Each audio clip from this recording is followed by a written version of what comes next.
Hello, everybody. I feel like I've got everything set up right, but I guess we'll find out. I hope you're all doing well today.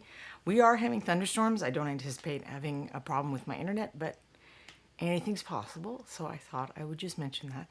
It's also, you probably won't see any cats today because they do not love the thunderstorms, so they are hidden away. But if it clears up, they might come out and say hi to us. I see Quindy and Nico. I'm sure a couple other people are there. Hope you're all having a good Monday so far. All right, what am I going to talk about today? No, I know exactly what I'm going to talk about today, but I like to do a little summary of the past few weeks for people who maybe haven't been able to make it last week. And I forgot to bring over an example, but we talked about how to paint red and green without it looking like Christmas. Because color complementaries are very powerful tools at our disposal, but Christmas has kind of co-opted that one. Hey, Chromatic Miniatures, green users.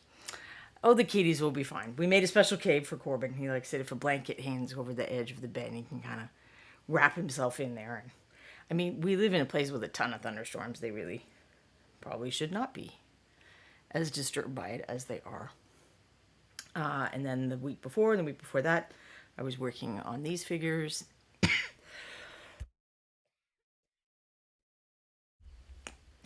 With the idea that this is kind of, you might have started here, and based on some of the critique you get, it's something like ReaperCon MSP Open or ReaperCon classes. These are some of the changes you can make. I am still working on the blog article that goes with that. I do hope to have that done soon.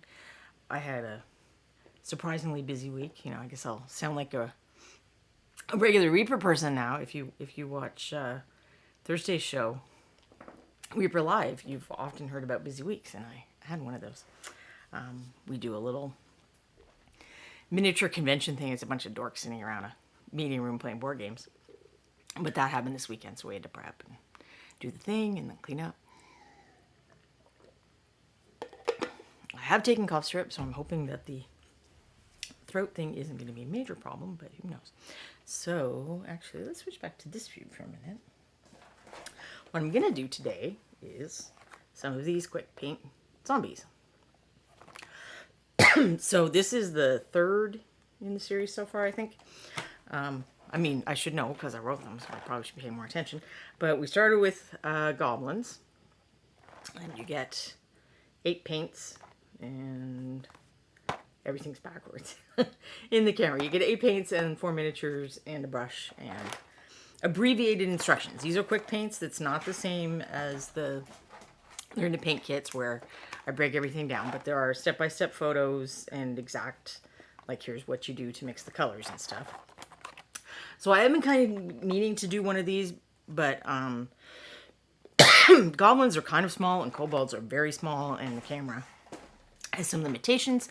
So I thought starting with zombies would be good because then it's at least people-sized figures. So let's see. Not sure how much of this I can get in my zoomed in view. So there's that. I haven't actually looked at anything other than I took the figures out so that I could clean them with alcohol and just check for any like little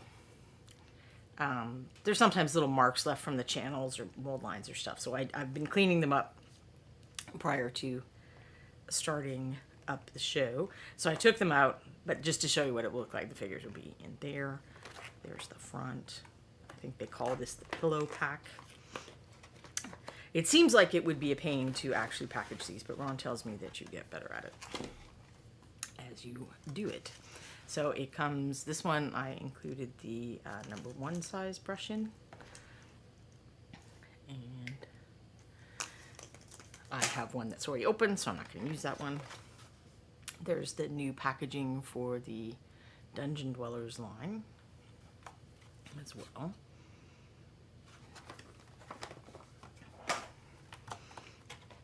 And then there are instructions, so I'm going to attempt to follow my own instructions.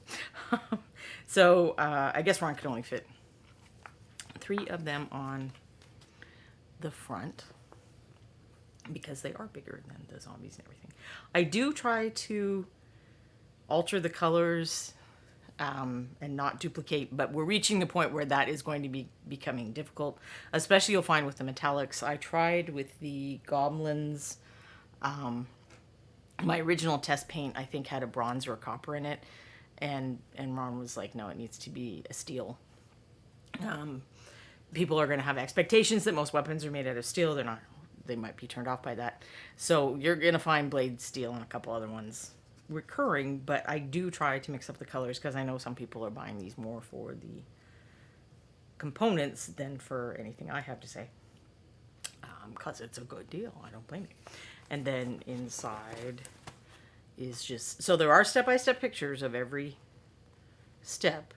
It just, I don't have the space here to do the little demonstration of here's how wiping your brush off for dry brushing looks and stuff like that is in the main Learn to Paint kits. So it's kind of if you want additional practice. Or I know someone came up to me at the Kickstarter party and said he's been buying all of these just because he kind of hates choosing colors, and it's nice to have some guidelines on choosing colors, which is the other reason I thought it'd be fun to do the zombies, because that was kind of the challenge with them.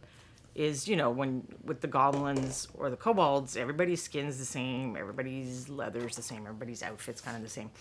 But, you know, zombies are former people, so they have a lot more variation in their, you know, clothing and stuff like that. So these are ones that I did as test colors.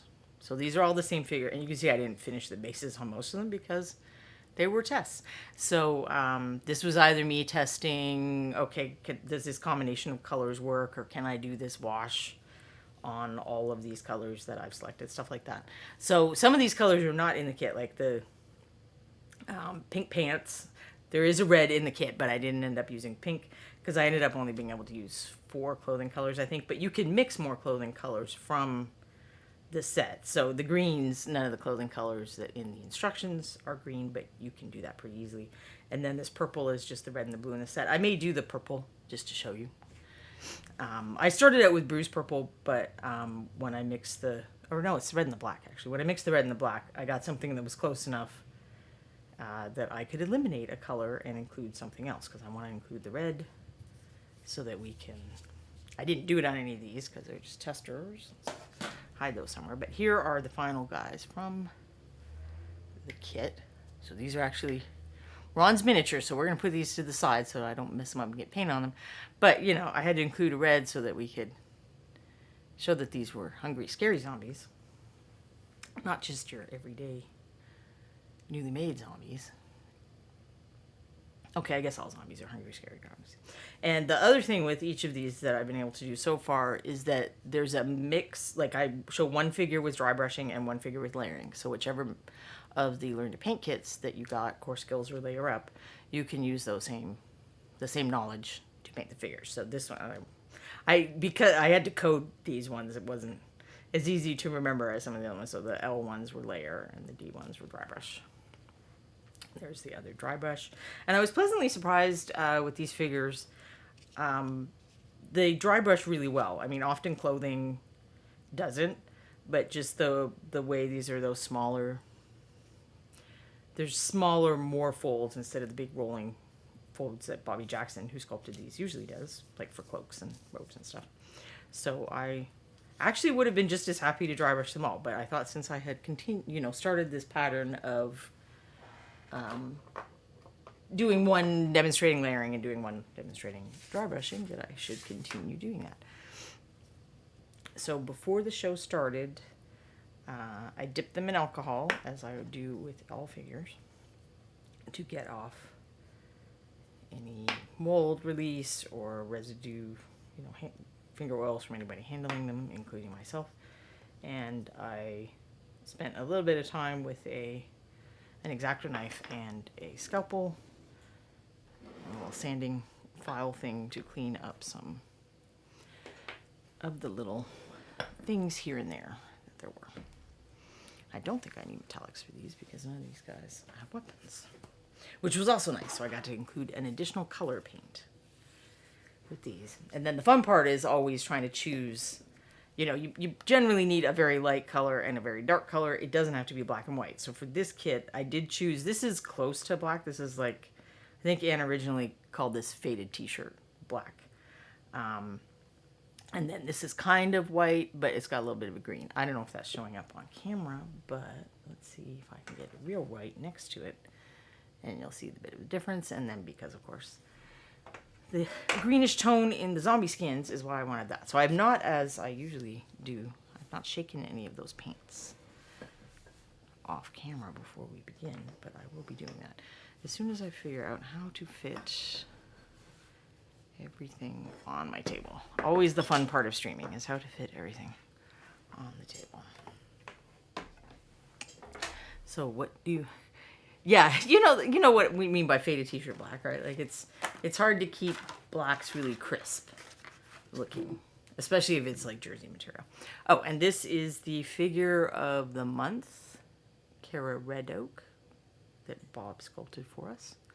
And if anyone wants, let me know, and I'll pop her out of the blister. But I'm just as happy to leave her in there so I remember all the information about her if no one needs to see her. But that's if you make the minimum purchase order on the Reaper store, you get one of those for free, and you get some other figures too.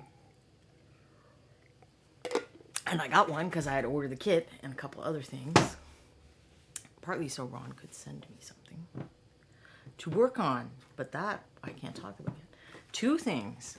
Only one of them is a miniature. Oh, mysteries.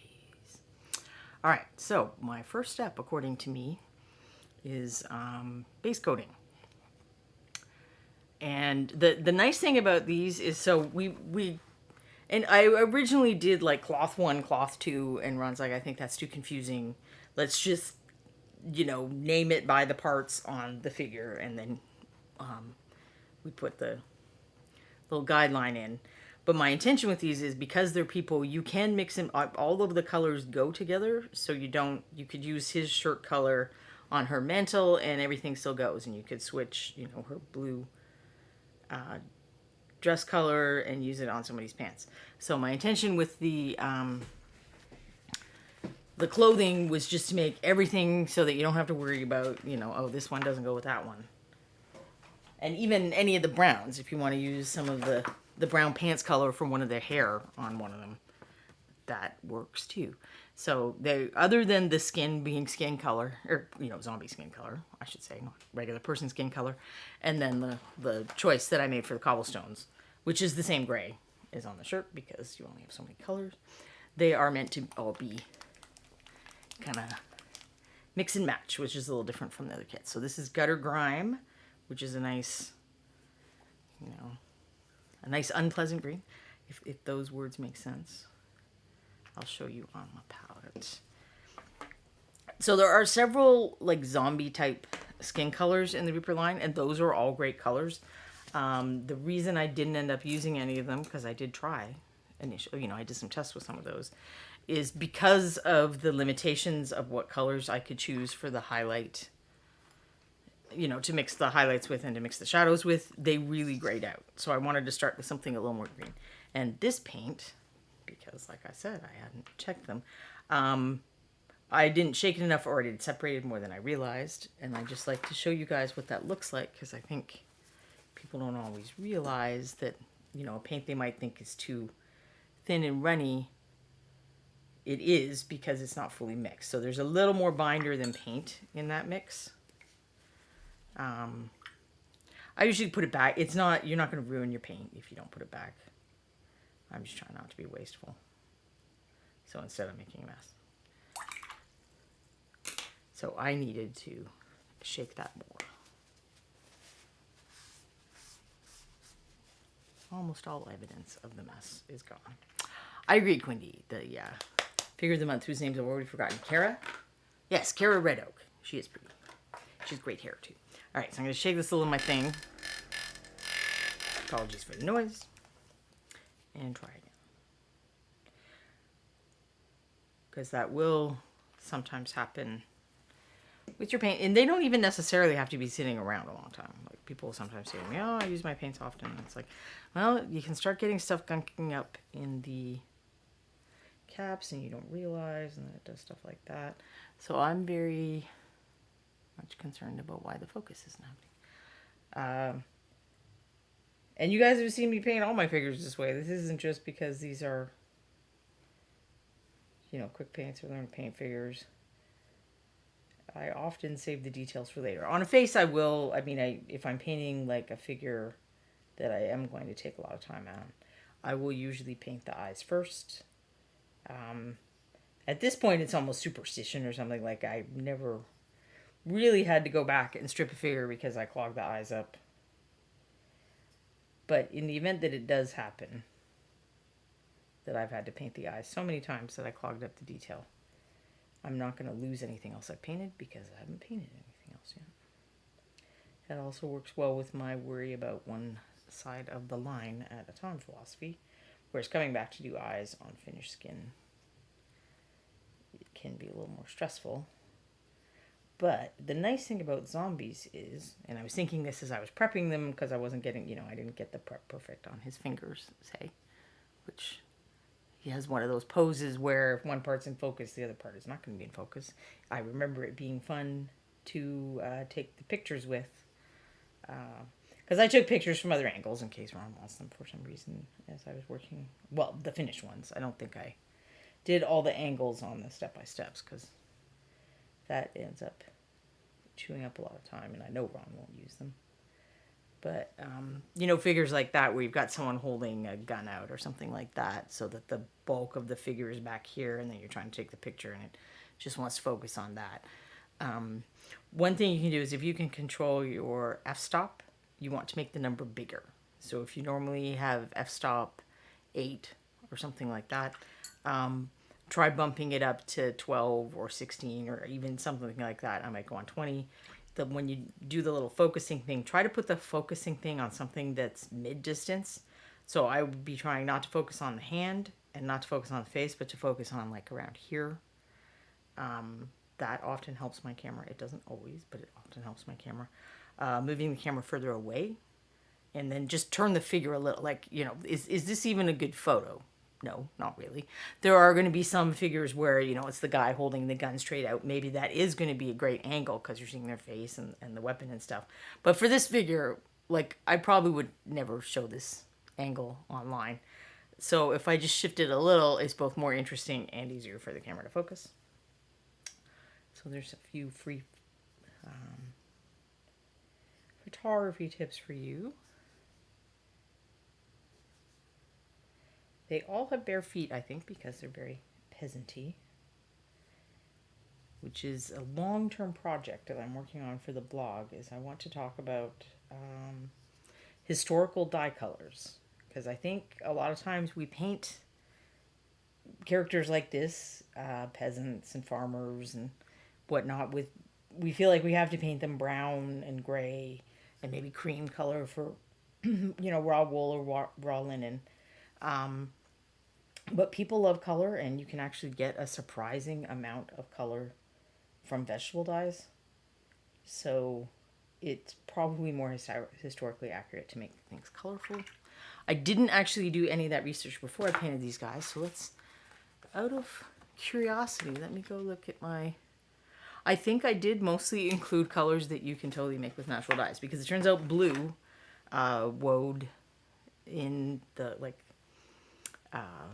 more Northern European, the same color, or whatever the compound is that makes the color in indigo, is the same thing in woad, and I believe it is found in upwards of hundreds of other plants. So that is like a really common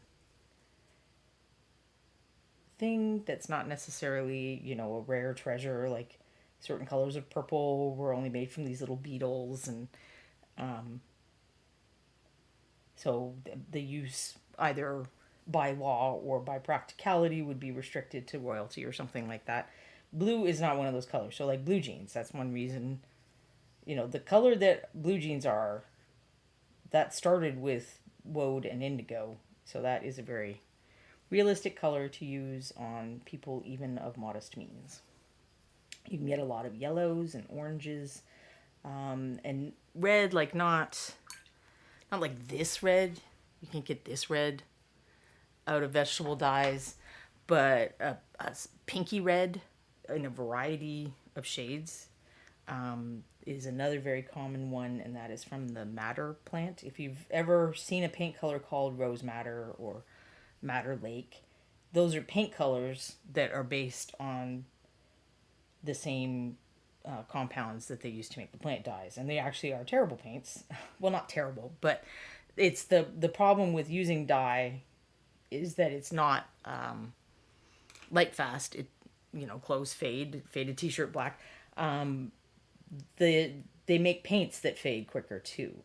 So while they're very pretty colors, alizarin crimson is another one that I think the original alizarin crimson was based on the rose madder plant. Sorry, I have a little piece of mold line that I cut off, but apparently I didn't cut off all the way. None of these compounds, by the way, are going to be in miniature paints. So don't worry about your miniature paint. Even if somebody names a paint Rose Madder or Madder Lake or whatever, they're typically naming that after the traditional color, alizarin crimson. Nobody would use those to make miniature paints for a variety of reasons. One of which, even though they aren't as light fast, they're more expensive because it's easier to make the modern paints. It's easier to get those pigments. So just that reason alone, I think I forgot to paint this guy's hands the first time I was doing him as a test too. It's like I would either forget the feet or the hands on some of them. So when I'm telling you pigment stuff like that's not in your miniature paint. Don't worry about that. I'm just sharing historical weirdnesses of color because, as I mentioned about clothing, people love color. We tend to think of Victorians as very sepia toned because we have photography from that era, but we have more monochrome photography. So we think of them as being very brown, and then black also because of the mourning. Queen Victoria wearing mourning for decades. But Victorians loved color. Like, if you've watched, now I'm totally blanking on the show, Gilded Age. There are a couple of costume people that I follow on YouTube. Just, I don't know. If you enjoy people ranting about stuff, but you don't want to listen to politics or people punching down, I may recommend to you clothing enthusiasts, clothing historians and recreators, and then they will sometimes watch TV shows and movies and completely flip out at some of the, well, not completely flip out, but get indignant about some of the choices that are made on screen. But they were not indignant about Gilded Age. Most of them seemed to think it was very impressively accurate, and that included the color palettes. Not all of the fabrics were period appropriate because that becomes expensive and time consuming, but the color palettes were. And it is a bright array of eye searing at times when you get a lot of people in a room together. And that the Victorian era is when vegetable dyes stopped being the only option. And people were starting to come up with chemical processes that could make even brighter and more color fast dyes. Not that they were always without issue, because you may have also heard, if you were already aware that Victorians enjoyed their color, you probably already heard that some of the colors they enjoyed were made with arsenic. And no, that wasn't good for anybody. They put it in clothing dye, they put it in wallpaper, they put it on book covers. And even after people started becoming aware that it was not healthful, they loved that green so much. Scheele's green, it's like an emerald green, that they didn't all just, immediately abandon their green things. There are books in some libraries that people are only allowed to study wearing protective equipment because their covers have arsenic-laden green in them. This is how much we love color, though, is what I'm saying. That we are willing to suffer for it. So that is why I think, even though, peasants and farmers and so on aren't going to have access to some of the more unusual colors, the colors that, were traded from other regions, they're still going to color their clothes. I mean, especially when you think about how valuable clothing was in terms of time investment. Like, every single part of it was by hand. So you you're the woman of the house. You've got the wool from the sheep. First, you've got to turn it into thread with usually a drop spindle. Even after spinning wheels were invented, they weren't necessarily something that everyone had. Then you've got to weave it. Then you've got to cut it. Then you've got to sew it. I mean, clothing was. Sorry, I noticed there's. So this is Flash. And if you're used to Bones Original or Bones Black and you haven't really worked with any resin miniatures, you probably haven't seen this before. This is a really thin piece of plastic in between the legs that shouldn't be there. And it's easy to get rid of. It's just sometimes you don't spot it right away because it looks like the rest of the miniature. Okay, I don't know where it went in the end, but I think it's gone.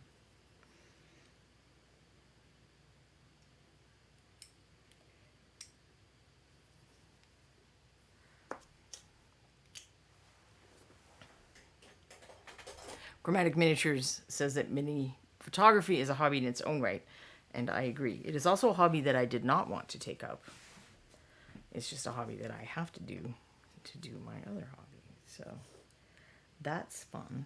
The nice thing about working on multiple figures like this is that by the time you finish one, you can circle back around to the first one.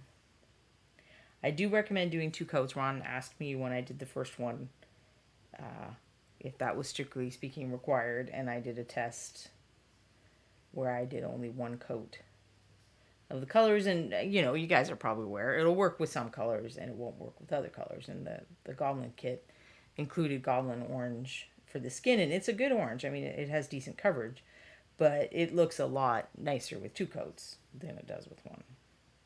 Especially if you're being cautious and you're putting just a reasonable amount of paint on your brush and brushing more carefully, which I'm not doing at this stage. But as I get more and more of the figure painted and I have fewer places where I can cover up mistakes later, I will start to do that as well.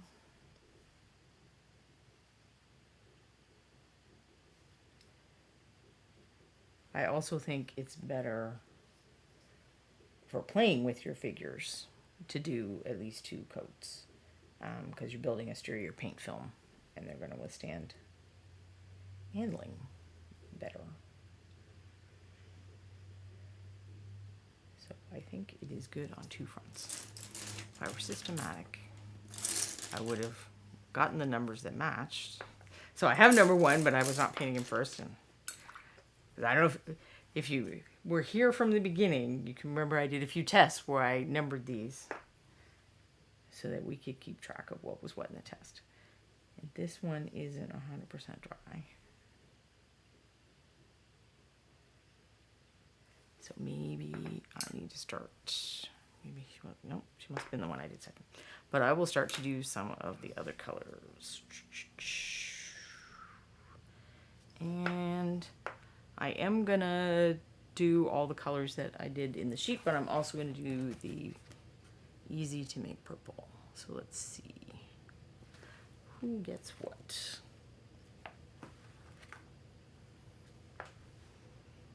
I will mostly follow along with what I did. Oh, that's right. I have the other guys. So these guys. I will change and give him a blue shirt.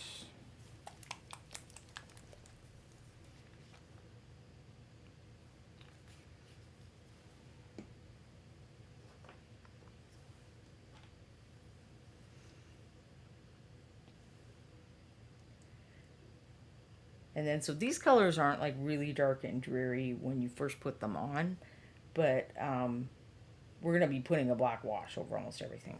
So that can be a problem with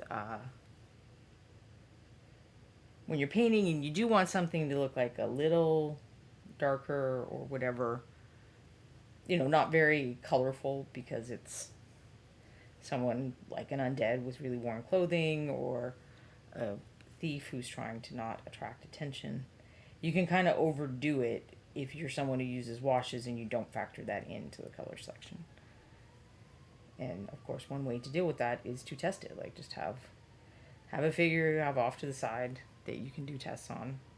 Has a little bit of texture.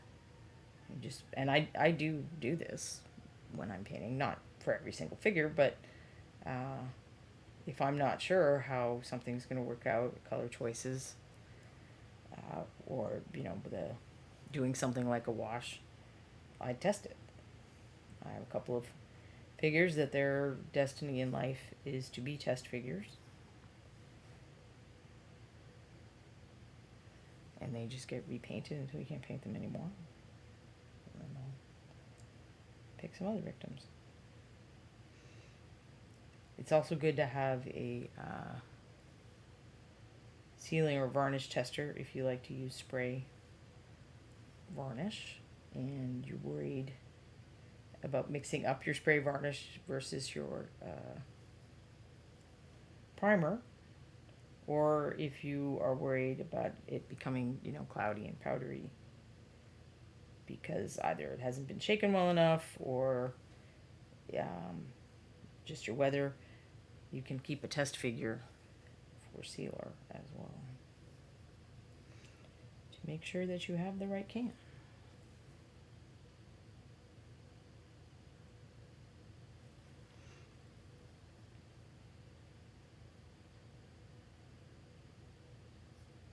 But yes, this is totally a similar blue to what you could get from the woad or indigo plant.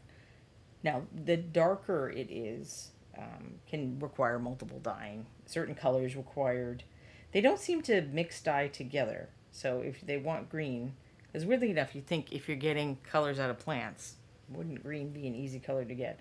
And apparently it's not as easy. And it's not that common as a paint color either. So I don't know why the world doesn't makes things look green, but you can't make green. That is a question for another day. But if you were trying to get green out of dyes, they don't mix them together the way we do paints. They do additional dips a lot of the time. So they dip it in yellow, soak it in a yellow dye, and then soak it in a blue dye to make it green. But that is more time consuming, so that is less likely to be, a very poor person's color. But one of the points I was trying to make with the how much of an investment cloth and clothing is in a non-industrial era is you don't just, like, you're a rich person, you don't just throw out your dress because it's starting to look a little worn out, or you've worn it to 3 events, so now you don't want to be tacky. You hand it down to your ladies in waiting or your other servants, and I think it just keeps going down from there. Eventually, maybe it doesn't work as a piece of clothing and you cut it up and now it's a blanket for the kids. So, like, you're not really ever throwing stuff out. You're just handing it down until it really is useless. Let's see, who had blue pants? That guy.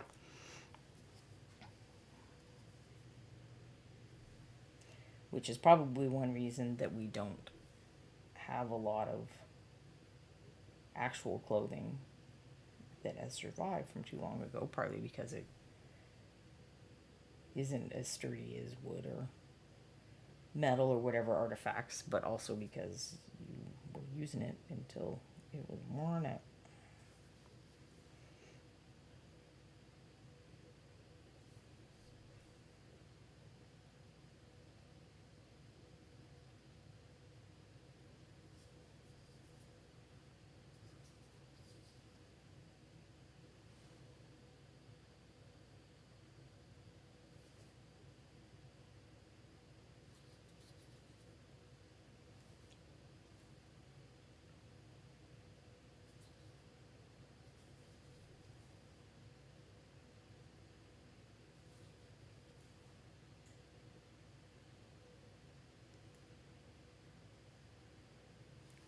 Oh, I don't think I said that the blue that is in this kit is Templar blue.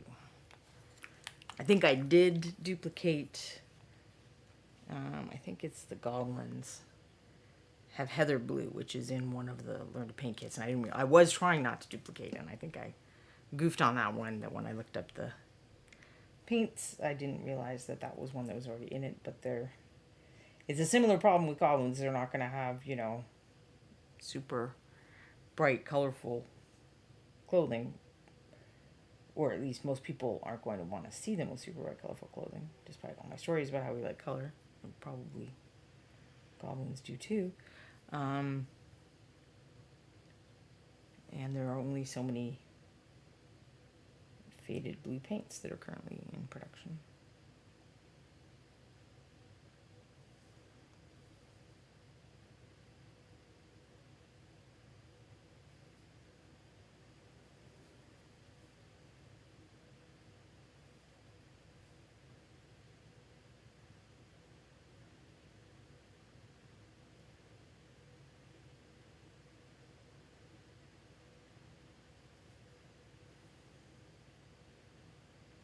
I will probably not be doing the base coats on all of these before I start the rest of the painting. I mean, maybe I will. That is how I have to do the kits, and it is not my favorite way of painting. I would often rather paint a section and then paint another section. But it is efficient for the kits. I found another little piece of flash, and I'm debating whether to bother or not. I mean, it's not the end of the world if that. I think we'll just leave that. Sometimes it would have to be cast that way anyway. Maybe it was, and I'm just not remembering. Yeah, it's always cast that way. All right. I feel like somebody else gets something blue, though. We'll leave it there. But I will check on the skin for all these. It is seeming like I probably will have to go over multiple weeks to do this, but we'll see. I do want to, even though these aren't going to be major time investment contest style entries, I am going to take them at the end and show you a few additional steps you could do that aren't super involved, but that would add a little bit extra to them. Make them just that little bit extra.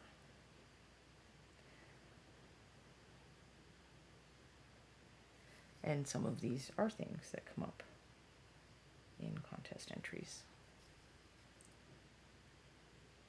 But if I end up with other, more MSP related content before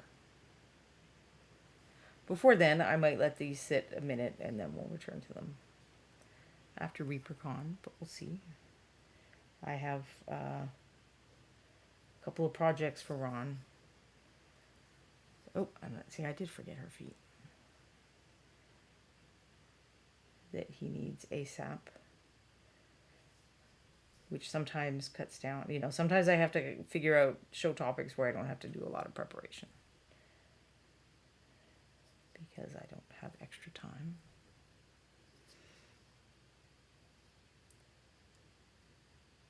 Which is one of the reasons I'm doing this, because I knew I was going to not be, bright-eyed and bushy-tailed this morning because I had a busy weekend.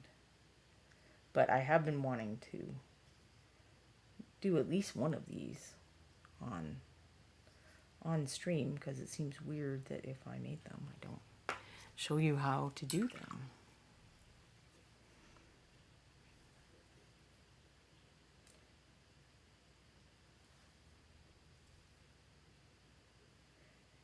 Y'all are very quiet today. Not sure if that means I'm super dull or you're just having kind of quiet, need a rest Mondays too. So there are parts in some of their hair where it's like the hair's fallen out and you could paint the parts as either, sculpted, showing through, or even bone. Some of them very clearly. Like this is, he has skull bone exposed there. I think she has a spot with it too. Maybe not. Someone else had it. But there's a couple of spots where you can kind of make your own choices about whether you want to take time to paint a little more of that detail in, or if you just want to get these guys out on the table because they're going to die pretty quickly. So you don't want to go nuts. I think I found my little missing piece of plastic. Quinny says, everyone was very quiet in Anne's stream as well. I think everyone is busy or recovering from the weekend. I mean, hopefully we are all having fun with our... Well, okay, people in this hemisphere are having fun with their summer weekends. I think people in other hemispheres are huddling inside doing the winter thing. Wow, that little piece of glass just doesn't want to leave me alone.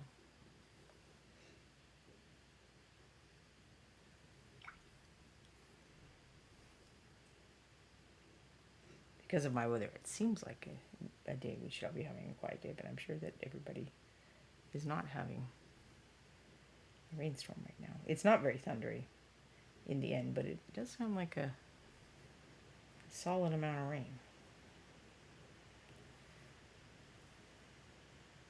I'm hoping that this ends by the time the stream is over, because I have to go out and buy milk. And I am a cat who doesn't like getting wet. There's more of that stuff. It's following me. Getting stuck on my guys. Because I spritzed them with canned air before I started to try and make sure I had all the milk off.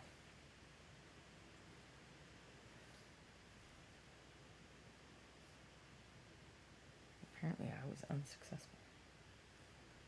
These were originally in Bones Black from, I'm going to say, Kickstarter 4. And in fact, one of my test sets is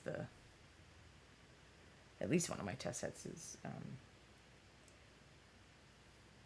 Bones Black, because they hadn't made the molds for these yet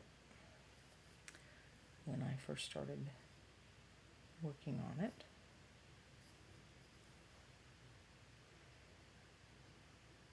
I was doing some of my tests on the other material.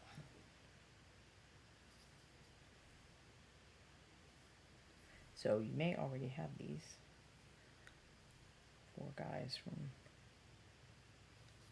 Kickstarter 4, but I guess zombies are one of those types of characters that is 4 enough? Is 4 a zombie horde? I don't think so. I mean, you know, it's a good start, but it's definitely not a horde. Alright, let's do the dark brown, which is Wyvern Leather. It's a bit of a reddish brown.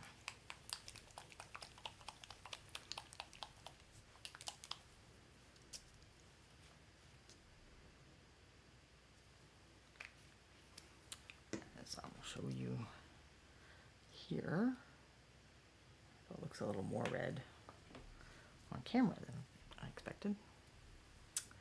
Where did I do that? This guy's shirt had that. I mean pants. Because I already switched his shirt to blue.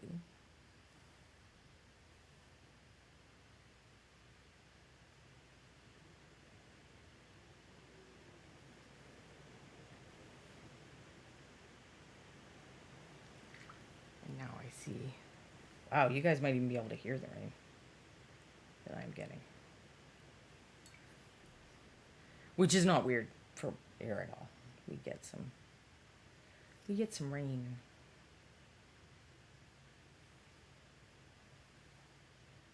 Which is not to say it doesn't ever cause problems, because it does.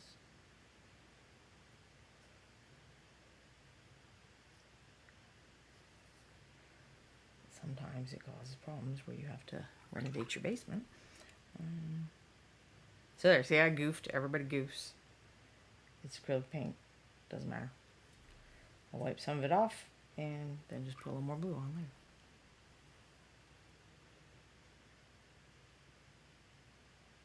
Well, okay, I can't watch all of Anne's shows. Maybe Anne never goofs. I'm pretty sure she does, though.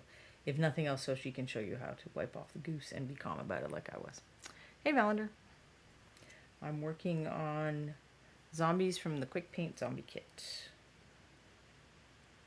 He since the third kit has been released and I still hadn't done any of them on stream, I thought it was more than time.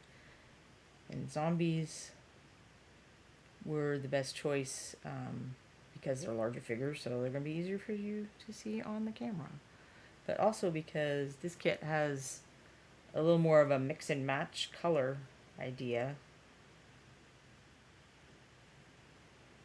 So I just kind of wanted to show that in practice.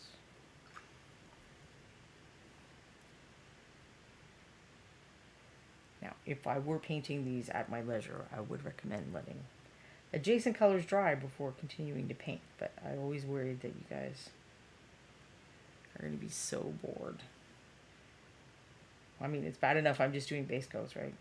I feel like it's too boring. But this legitimately is part of painting, so...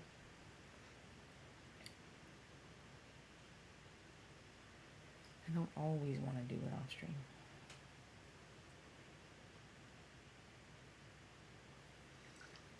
Then I will fix that. Oh, actually, there's something there. This is where that little hook on the brush can come in handy sometimes. There's like a little dip. I get my hook brush in where I wouldn't be able to get in a super straight pointy brush as easily. Covering over my red boo-boo. Well, brown red. And that's a pretty good coverage coverage color, so I probably won't need to do, I might just have to do a few little touch-ups here and there. Who else had that color? I give that to two people's pants. And I think I still will.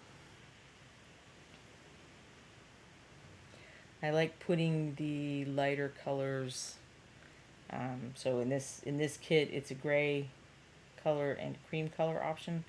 I like having those closer to the faces, partly because that's like the area of interest. I mean, mostly because that's the area of interest. But also I think we're pretty used to seeing people with lighter colored shirts than pants, I guess. They'll kind of react against the green a little more. I mean, this color would have been, but also there's brown on the hair, so for most of them. I think I did kind of black or gray hair on some of my test ones. And the gray recipe certainly worked fine for hair, which is part of the mix and match aspect of these figures. But there just isn't space in the instruction sheets that we're able to do for these quick paints to include all kinds of suggestions like that, which is one reason I wanted to do them on stream, is because I can talk about alternatives and little tweaks and whatnot.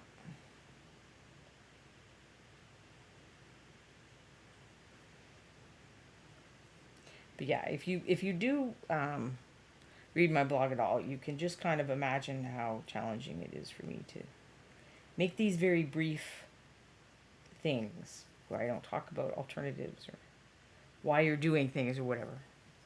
It was always, brevity is a challenge for me. I never had a problem with the minimum size that assignments had to be in school. Sometimes going over the maximum size was a problem, but not the minimum. Probably the most challenging thing in that area that I had to do is I went to journalism school, which I don't talk about a lot because journalism seemed to be... Journalists, they maybe are not held in the same high regard they once were. But I did this like many decades ago when we still talked about integrity and impartiality and stuff like that. Anyway, I was there... My ultimate goal originally was to become a magazine editor, so I focused on, print journalism. But I think we all had to do at least one semester of the opposite thing. So I had to do a semesters of radio and TV stuff and writing, distilling some really complicated story down to a 40-second news blurb was very challenging for me. All right, you guys have been chatting now, so We have an emote dedicated to Anne's goose, the Blorf. That is awesome. Because and Quindy is saying that Anne has encouraged it because she also promotes that a Blorf is no big deal, which is, yes, that's one reason I like to just sometimes come on and not have prep stuff for you guys or done tests or whatever, because I want you to see the testing process in person, and that we do screw things up or we don't necessarily go into something knowing how it's going to work out. I am Turgeon. I was confused. The stream title still shows Anne's title from earlier. My experience has been that we pretty consistently have Reaper streams that say the title from the previous thing. There's a lot to change when there's a lot to set and change with all of this stuff. So in no way am I being judgy if that's what happened. All right, I am up to, well, I said I was going to do the purple version, I think. All right. So this is Dragon Red is the color that I included because Ron wanted not like a fresh blood color. He wanted a dried blood color. So that's the color that you use at the end to put the blood on them if you so wish. Okay, I had one of those things where the bottle kind of goes raw, which is not great for mixing. But let's, I know I wrote this down and I probably could have found it and I didn't. But let's try 2 drops of that red to 1 drop of the Noir Black. And one of the reasons I chose this is I almost would call it a mixing black in a way, I guess. I mean, it's not, you know, it's not a black, because like we discussed, it's faded t-shirt black. But a white that's not like super powerful and a black that isn't super powerful are easier to mix with. So if you just want to paint white or black, you want, you know, a good intense color with good coverage. If you're trying to mix stuff using white and black, they're both, the pigments for those are both pretty intense or pretty strong. We would call them strong pigments. So it's really easy for them to take over a mix. So if you have a black and a white that aren't quite as powerful, it will often be easier to mix your shade colors or highlight colors with that and not have it get, you know, super chalky or way too dark as quickly. I had forgotten what I'd done for the purple. It is blue and red. You can get some nifty colors with black and red too. Some bruised purple type things. But this is the blue and the red roughly half and half. And this is the black and the red at 2 to 1 red, 1 black. Let's just add another black for fun. But like I said, this is a specific black. If you did this with pure black, you'd probably need a lot less black than red.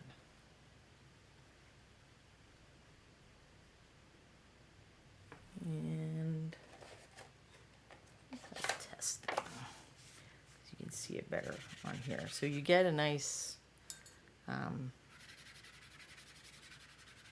know, dark shadow red that seems like it has just a little hint of purple in it. So that's the black and the red. And this is the red and the blue. I'll thin that out.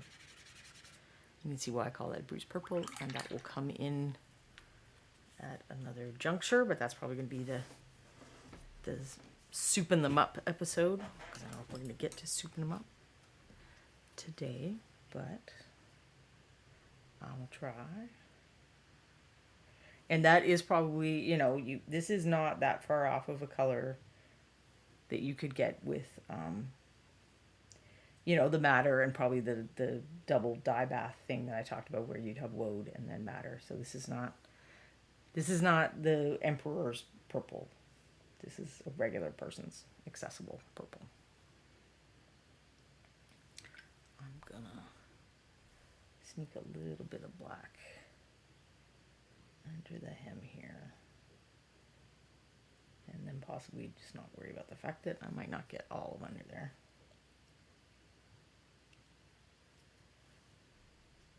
Because I'm guessing these are the kinds of characters who are meant to die pretty quickly, so they don't necessarily have to be 100% amazing.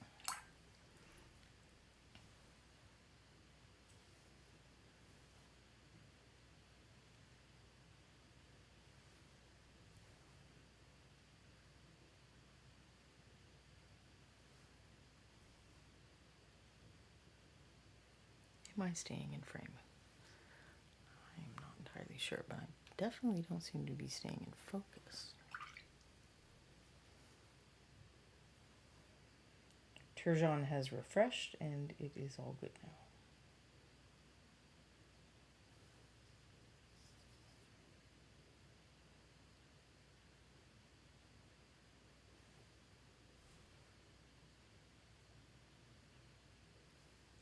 Oh, got a little bit of my black in there, but again, no biggie. I'm going to be checking this over for thin spots anyway. It's pretty good coverage for a purple because it is a faded purple. There's probably some white in that blue and maybe a little black in that red. Both of those are going to increase the coverage.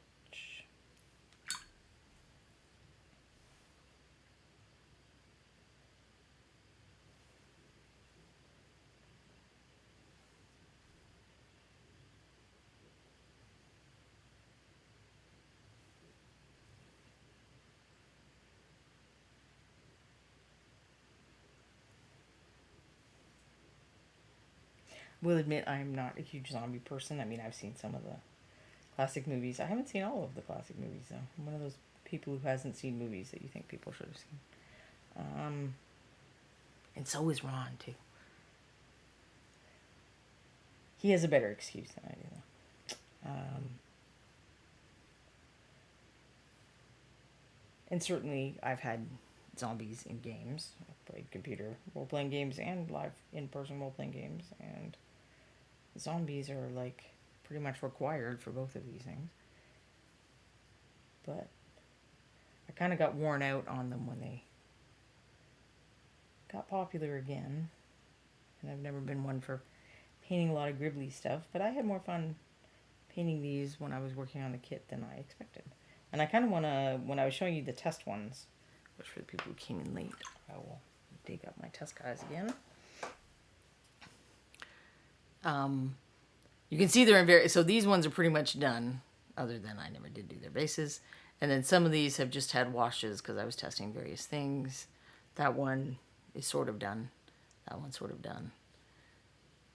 So I'd like to kind of finish these off just so I have a bunch of finished zombies instead of that nonsense that I have right there. Shadow Majesty unlurks. Hello, Shadow Majesty. Thank you for joining us today. Grey Mouser has enough of these zombies for a set of Zombicide Prison Break. I don't think I've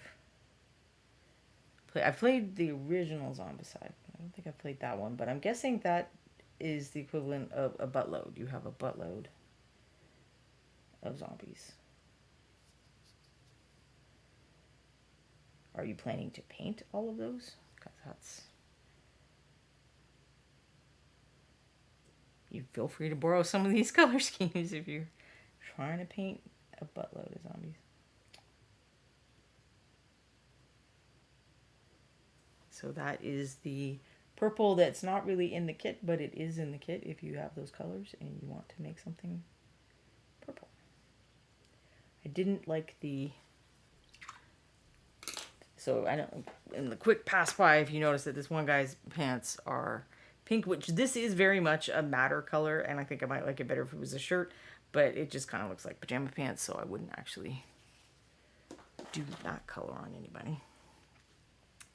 I don't think I will give any of these guys a purple shirt. One gray shirt and one cream shirt. So the gray in this kit is cloudy gray, which is actually a pure neutral gray. That I know I often tell you not to do that, but it just... I only have 8 paints. It's the simplest way. You could easily add a touch of one of the browns to it if you wanted it to look a little have just a little touch of color in it. Oh, that's interesting. This this paintball apparently had some kind of, I've never had this before, but it's like half the dropper top is sheared off. I have some extra dropper tops. I'm not going to go looking for them because I think this should still function. But it's like, so I used to work at a game store, and we'd get the sets of dice and the cubes and that. And there were a couple of times, it happened twice, I think. One was really noticeable, the other one wasn't quite as noticeable. I'll have to bring them one time to show on stream. But I noticed a D20 that was, it almost looked like melted on parts. It was like very deformed and not a nice looking D20. And there was another time that something similar happened, but it wasn't as pronounced. And so when that would happen, we'd just take out the bad one and then make the others loose dice instead of a set. But I bought the messed up one because I just thought it was cool and I wanted to have it. So those kinds of things don't happen a lot. But now I have a messed up dropper bottle to go with my messed up D20. I probably will not keep the messed up dropper bottle. I don't think it's quite as funky and cool.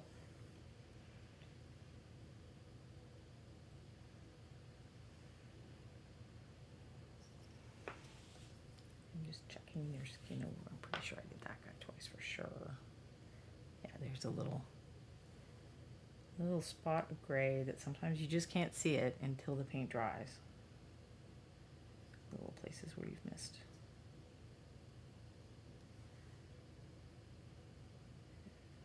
Remember, her feet didn't get an initial coat, so they've only had one.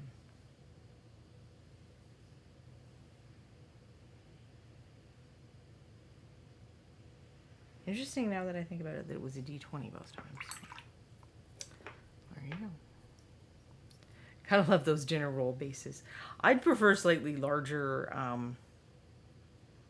squares for my dungeon tiles myself, but this is a nice texture for a small base, and it's not too hard to copy. Like, I've had a few where I've put them down on a bigger base and had to use putty to fill it in, and it wasn't too painful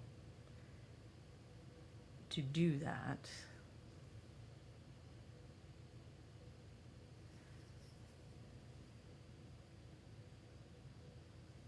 But it's not necessarily my absolute favorite type of stonework base. It does keep the line nice and consistent, that they all have a dungeony base. I mean, some of the first ones that we did that were metal, they didn't come with bases at all. The ones I painted, I had some, precast resin bases that I bought from one of the people who makes those. I'm not trying to be vague about it. First of all, I can't remember his name, and second of all, I don't think that person is making the bases anymore. But there are certainly other companies that do that now. But once they started being produced with bases, I think the bases were homogenized. Or at least if the ones Bobby Jackson does. I think he probably has a file and he just can make the new person stand on the file. Or the base from the file. So the prep isn't amazing on his shirt right here. But he's a zombie, so it's just going to look more zombie-ish. The gray was, I could see some of the gray of the plastic material showing through, so that is why I'm doing a little more there. And I guess why I said to Ron that I like two coats. I like having a nice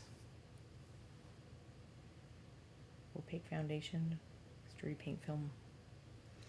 Certainly there are colors that you have to do more than two coats on, but I try. That's one of the things I'm doing when I'm doing the test run, is making sure that it isn't a color that someone who, if someone is picking these up not because they want stuff for a good price, but because they genuinely don't have a lot of painting experience, I want to try to make choices that they won't frustrate them. Straight out the gate, we want things to be less frustrating because when you're new, you don't know how to do anything, and you've got to concentrate and try to figure stuff out. So you gotta, in my opinion, it's good to find ways to reduce things or make it less stressful to think about for people in that position. His brown pants. That's looking pretty good, I think. What's that? Oh, there was a little bubble that I hadn't noticed. That is unfortunate, but that is what it is. Oh, he had brown too. That's right. I was like, something else was brown here. Or this reddish brown. There are two browns. The other brown I used on the hair and the belts in the kit just to be uniform. But either, you could use that lighter brown for the clothing and other things as well. I'm just going to mostly stick to the colors the way I did them in the kit. In the event that anyone stumbles upon this who would just feel better if they had video to accompany them while they're doing the kit. Greymaster is painting all of the giant set of zombies for the Zombicide Prison Break, but might die first, so there's so many. Ballender says there's lots of precast resin bases or STLs to print bases out there now. I have not gotten into 3D printing, and I do not wish to. I have enough problems dealing with physical things in the physical world. Hey, David Weir. I mean, I know you're 3D printing them so they become physical things. But I'm fortunate to have a few friends who do have them, not locally. Well, I have one friend who has it locally, but he doesn't have a resin printer. He has that plastic stuff that gets all the little stripes when you print. It's not for printing miniatures. But he is very kind and prints board game things you can put it in the box to help sort your board games better for us. Inserts, storage trays, I guess is probably what most of them are.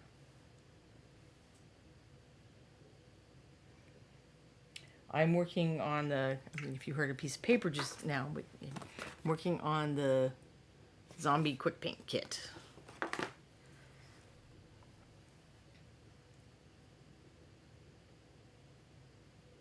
Thought I should finally do one of these on stream. And I wanted to do these guys because there is this variability that you can have with them where you can use different colors. All of the colors sort of mix and match. So you can use, this as a clothing color, that could be a hair color. You don't have to paint everything the way I painted it. Oops, I think I got a little bit of water in there. So that paint is going to be too heavily thinned down. I will go in this direction instead and hope it's dry by the time I get back there.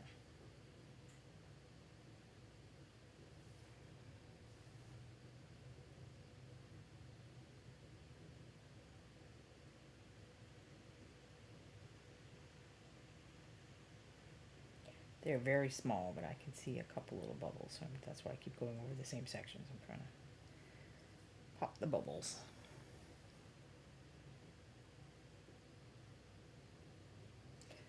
Not that adding a little texture to a messed up zombie is a problem, but it's just a good habit to have.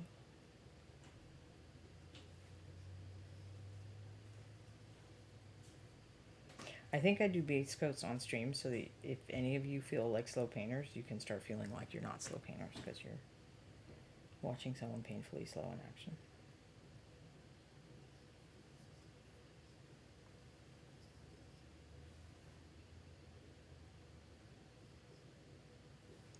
And you now know why I don't speed paint miniatures a lot, because I can't do this very speedily.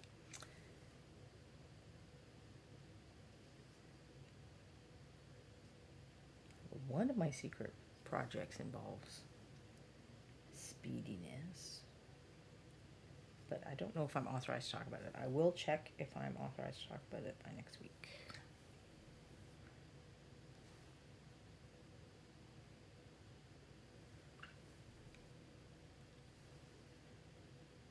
So I am going to have to return to that spot where it's mostly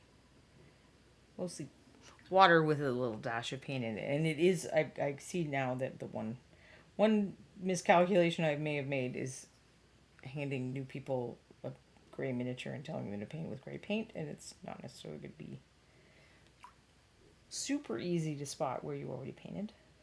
But that has happened to me before, even with priming. I can't remember what figure it was, but I primed something. It was like the exact color that I was going to end up painting. I was like, well, that makes it really easy to see if I did it or not. What color did I paint her mantle on this? Oh, I did it green on that one, and I did the pink on that one. Oh, the purple and blue is a nice combo, isn't it? But I'm going to do the gray, I think. Or the cream. I'll do the cream. Cream is one of the ones where they have to do some mixing. Well, I have to do the mixing now too. Let's see. 2 drops Vampire Pallor and 1 drop Griffin Golden Brown. So those are my colors. Going to be 2 of this and 1 of this. No, the other way around. 2 of this and 1 of this. This is, I try to minimize the mixing, but to include a range of values, I had to do it this way. Or at least minimize the mixing for the base coats. There's going to be mixing later for the washes and all that kind of stuff.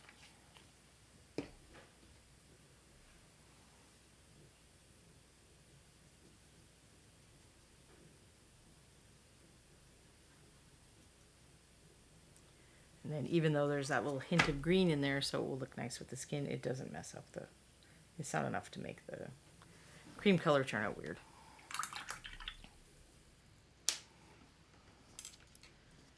And her mantle gets that, and then the shirt of the last male zombie.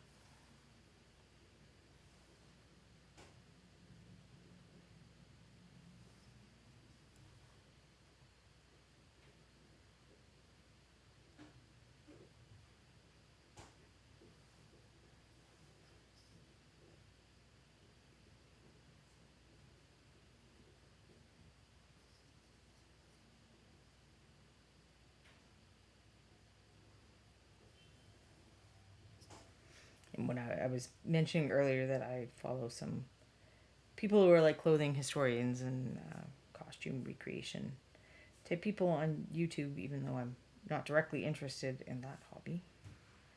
And it's interesting because we tend to think of like a dress as all one piece, but often the bodice was separate from the skirt, particularly for, not noble people, not someone in this time period. But it would have been totally plausible that this mantle part or hood, they often wore hoods, would be separate from the clothing. So you would mix and match that. And even for wealthy people, sleeves often were tie-on.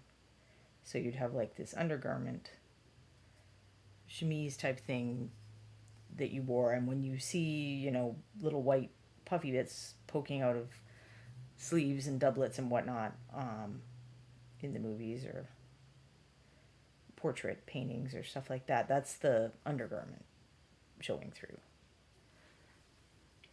Occasionally they would make it to then duplicate that effect. They might also sew something to make it look like it had something underneath, but usually it really was something underneath. And there was a lot of tying or pinning or things that weren't necessarily sewn together that might look like a complete piece when the person was finished getting dressed, but it isn't made that way. So you could mix and match and do contrasting things and just replace one part if it wore out and that kind of thing.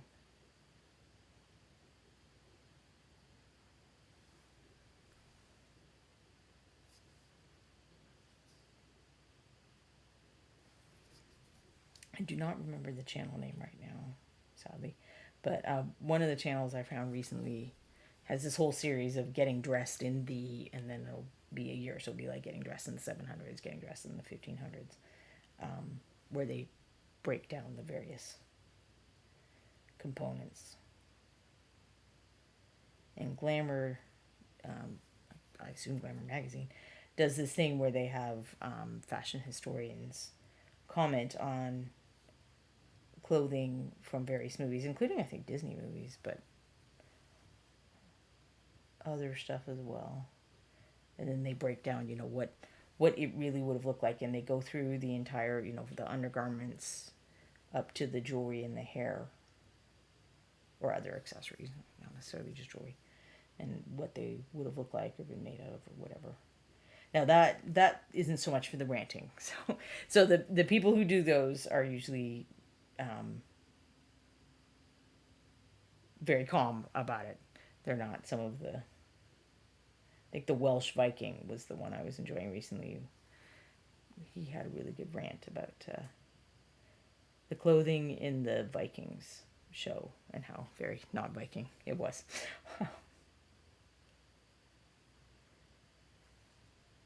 And I enjoyed that.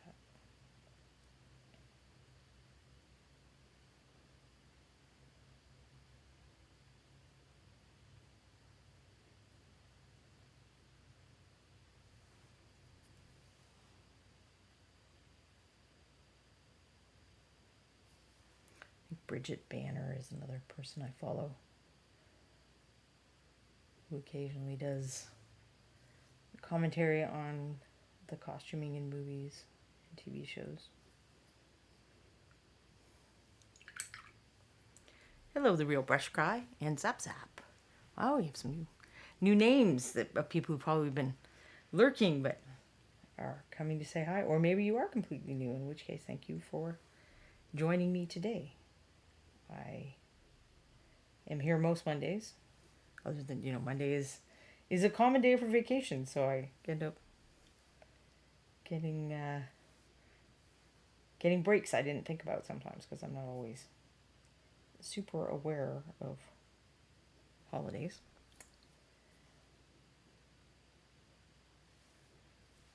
So sometimes Justin will be like, "You weren't planning to stream, were you? It's July 4th, right?" I'm like, "Oh, okay, good point. I guess I won't do that." But today I am working on, these are zombie figure. I mean, you can buy just the figures in a pack on their own. This is the number if you want just the zombies. Oh, hi, Dirk Stiller. Thanks for stopping by. So they do come on their own. Of course, the paints and all that stuff comes on their own. But you can also get it in these quick paint kits. And I've been making these for Reaper, so I thought it was more than past time that I paint one on stream. And then this one, there's lots of little things you could change or do differently or add. So I thought it would be a good one. Plus the figures. The previous sets are goblins that are small and kobolds that are really small. And while this camera loads better than anything Dirk or I might have imagined when we started painting being possible for doing video, it is not quite as it doesn't capture the image quite as in as much detail as I would like, especially for very small figures. So I thought that these ones would be easier to see.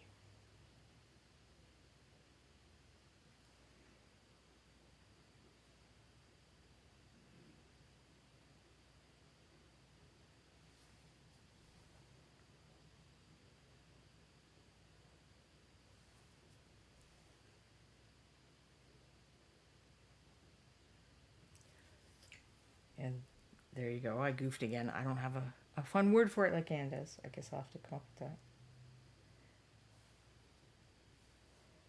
But it's acrylic paint, no big whoop. That cream is definitely going to need another coat, though. Let's see where we are.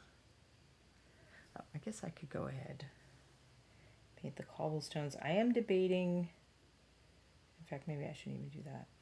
So for the quick paint kits, I have to paint everything before I do any of the washes and dry brushing and stuff, or layering, because I show one of each in the kits.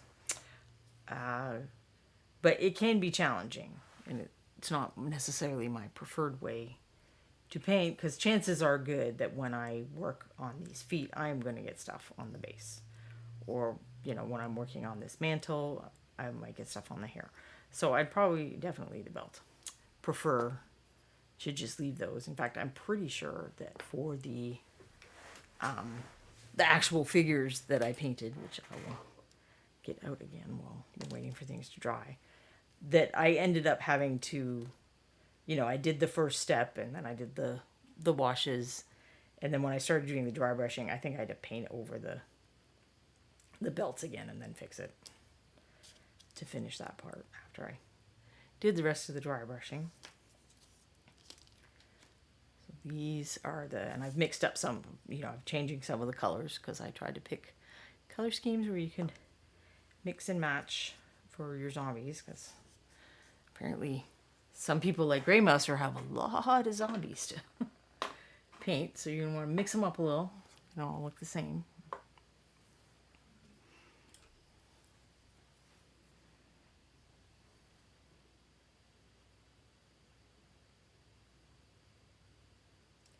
Then once they're done, I'd like to use them to show just a few little ways you could add details or a little more contrast or something like that, and improve them even more.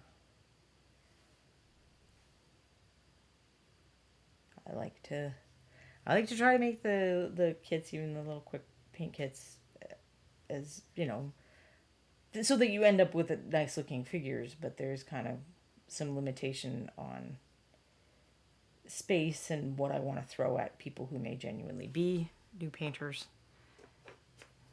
So there's always additional stuff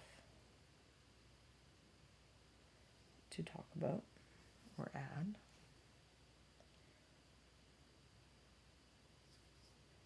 I'm gonna have to let that dry a little more back, but now I remember that this guy got watery gray paint in parts, so I'm gonna fix that.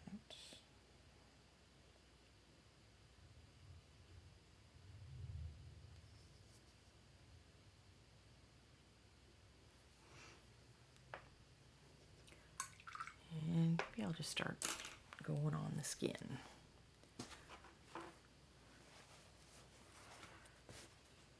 So let's see, who's gonna get dry brushing? I think we'll do, maybe I should mix it up from the way I did it on the originals. So let's see, the woman and the guy with his skull showing were the original dry brushing ones. And then these two were the original layering ones. Oops, apologies for bumping the camera just then. And I use the same mixes for both. Oh, we have to do the wash before then. What am I talking about? That's why I needed all these coats to be done. I may have to do a hairdryer break.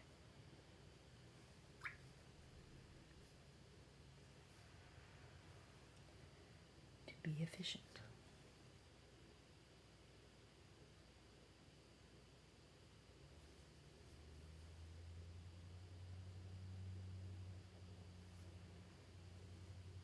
Wow, it must be, isn't it pretty late in Germany right now, I guess?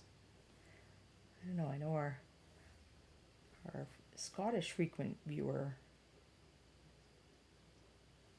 always says good evening, hanging out with us. I'm very bad at translating time zones in my head.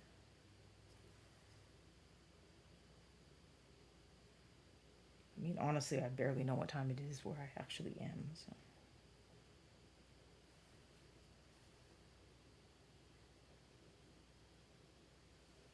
Can't complicate my life too much. It's nice to have Google to tell us these things now when we need to know. All the way back in the day, I was an Alta Vista person. If you've been on the internet a while, I don't, what was your favorite original search engine before Google came and stomped everything.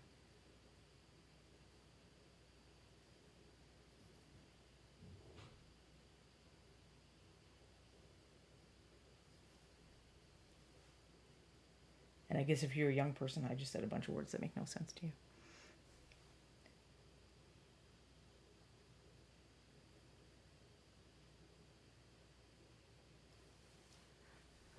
Dirk says it is 10:30 here and I'm almost off for bed, but I saw you streaming and wanted to say hi at least. Well, thank you for stopping by. I appreciate that. I keep meaning to stream more on my own channel too, and then I never quite manage to find the time. But someday, maybe. Or I'll make more YouTube videos, because I also keep meaning to do that.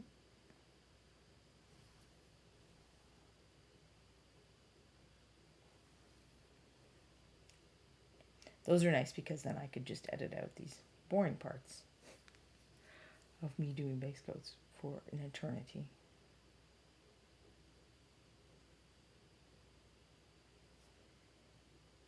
All right. I think I will very briefly put the hairdryer on. So I'm going to mute the sound so you don't have to listen to that. And if anyone pops in chat in the meantime, you can explain why they don't hear anything.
All right, I'm back.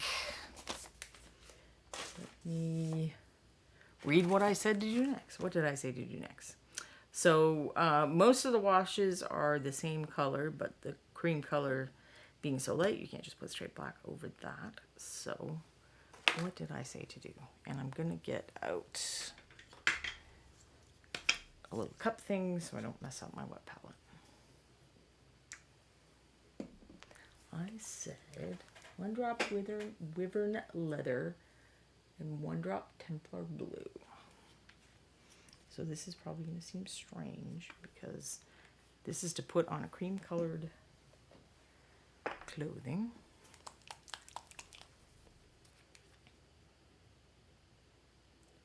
And how much water did I say? 4 drops of water.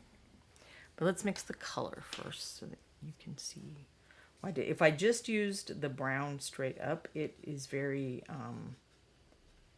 you know, there's a lot of red in there. It's a more intense color. It looks weird on the cream, like it pops out too much. I'm trying to think if one of these has that. I don't think it does. But I didn't like it, so I had to figure out a way to dull down the brown. 1, 2, 3, 4. To dull down the brown a little so it didn't look weird.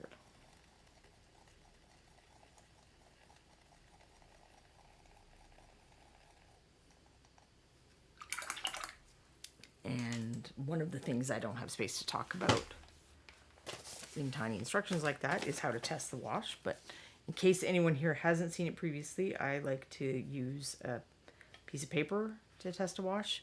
So I want something where, you know, I'm definitely depositing color, but I can also read the text underneath. So it's not too opaque, but it's not so transparent it isn't doing anything. As you paint more, you may come to a point where you can kind of judge from you know, the way, how much white it's showing of the palette underneath. It's a little harder on wet palettes as well, is the other reason that I like having the test. And then I have different things that I look for if it's a glaze or, I Reaper paint out of the bottle is the consistency that I like to use for layering. But if you like a particular level of transparency for layer paint, it's you can use the same test idea for that. So you can see that it's a softer brown than it would be. I'll thin down the other one and we'll do a comparison.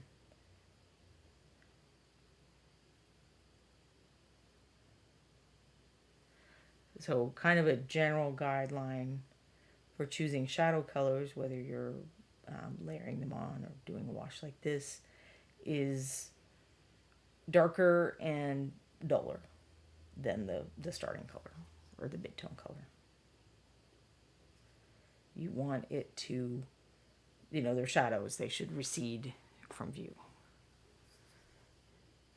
So sometimes if you have a shadow color and it looks weird, it may be that it's dark enough, but it's a more, the color's a little more intense than it might have seemed when you were just looking at it in the bottle, and it's making the shadows come forward a little because, you know, our eye is drawn towards things that are lighter, but also things that are more bright, more intense in color. So those are both good things to use in choosing highlight mixes and highlight colors for dry brushing or layering. Are colors that are both lighter and also more intense in color.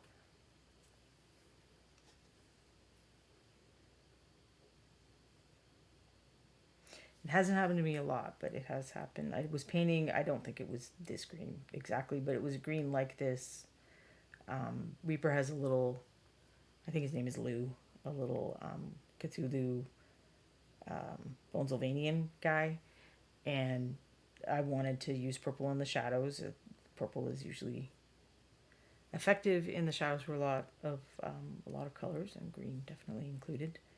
And you know, there's a lot of color shifting kind of thing that's sort of traditional with painting Lovecraftian monster type things. But the first color I tried, it just did not look right, and I think I ended up repainting, and of course I had to repaint the mid-tone to fix it, but I ended up repainting the shadows like 3 or 4 times before I got a purple that I was happy with. And it just, even if you know what you're doing, sometimes you're going to have moments where things don't work out the way you expected, and you have to try again. And that was one of those moments for me.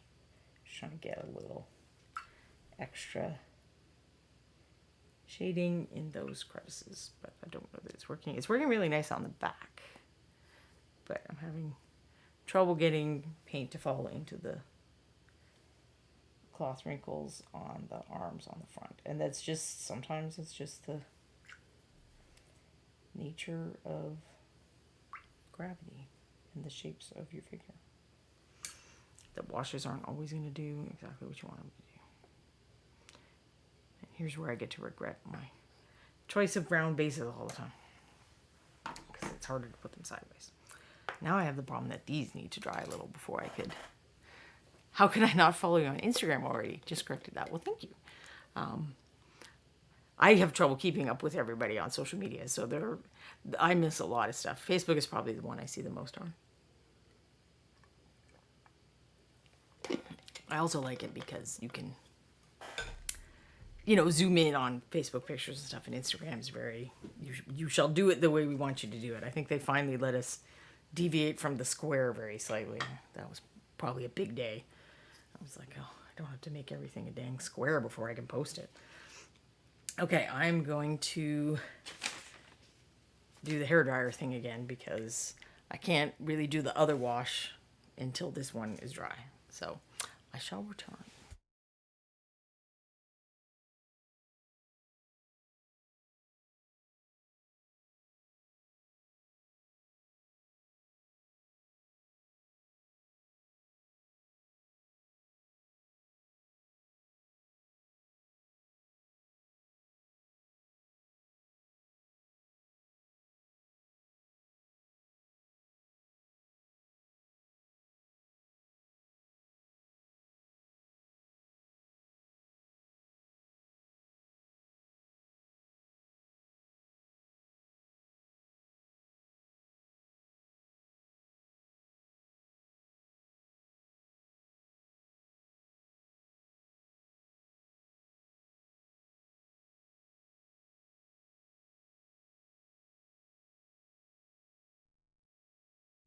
So that's not completely dry, but I think it's dry where things join. And also I said I was going to show what the wash looked like if I hadn't put the blue in.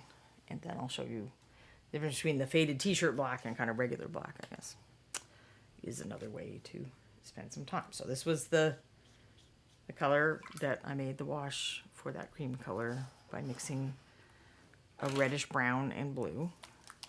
And now if I just use the reddish brown, what would it look like? Because you see the value is not very far different.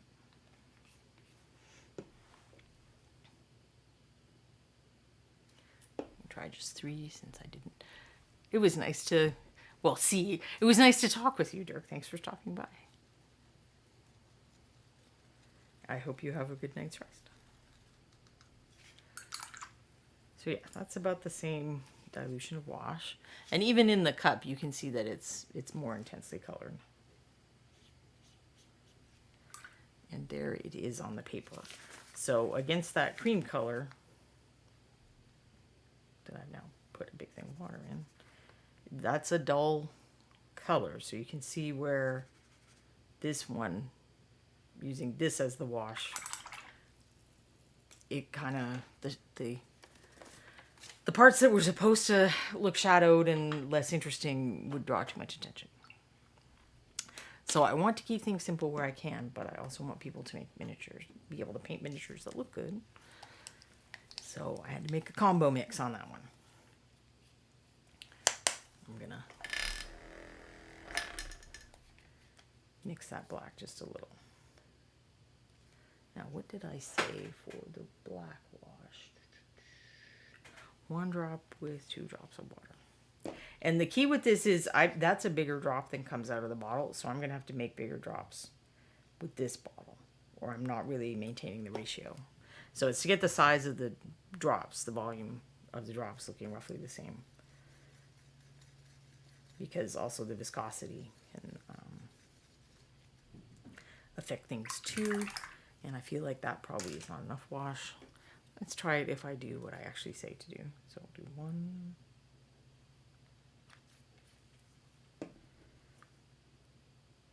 Two.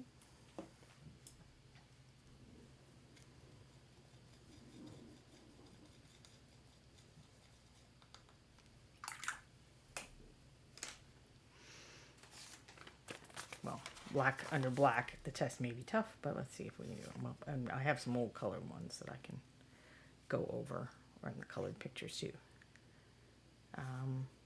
So yeah, that's diluted more than it seems like it is. It's starting to fall down a bit off the sides now.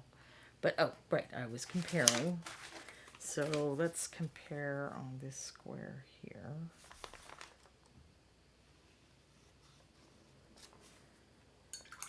That's the faded t-shirt black, also known as noir black. And I'll do a pure black that I have to remember not to put on the miniatures.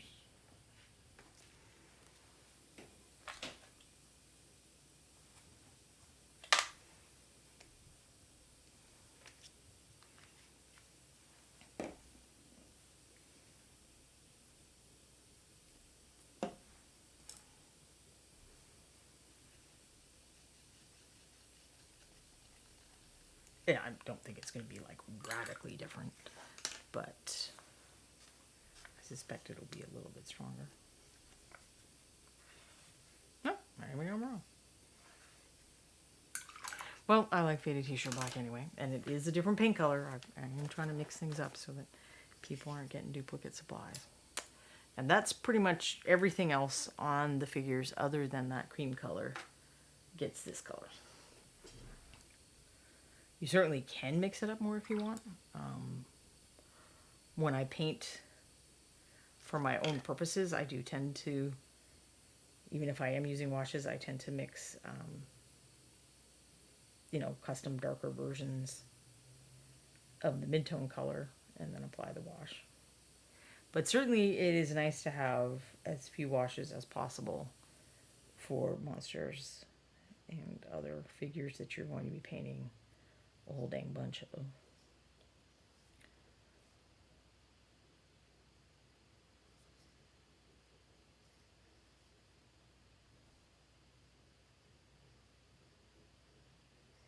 always good at following my own advice for washes and glazes, which would be you start somewhere where there's like a natural break, so there's between the arm and the torso, and then follow the leading edge, kind of. So you want to get all of a section before it starts to dry, and then move on to the next instead of painting a bit here, a bit there, and jumping all over the place. Because you want all of a section to have the wet paint, and then don't touch it anymore until it dries.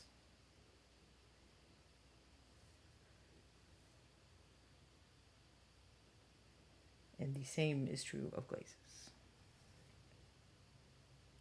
If not even more true, because this wash, because it's pooling in the recesses, this, especially in my climate, the paint is going to stay wet for a little while. A glaze is, a thin coat of paint applied like a filter over everything. And because it's thin and it's not pooling, it's going to start drying immediately. And it's then really easy to get an unintentional hole in your film coverage of the glaze if you then go over it with a damp brush and it lifts a little bit up. Even if the brush is damp with the same exact color of paint that you're applying, that can happen. So the hands are getting the same color, but I'm doing that, I went around them because I'm trying to get all of the shirt first so that can start drying and not unintentionally lift up paint or create weird tide lines or something because paint started to dry before I got there.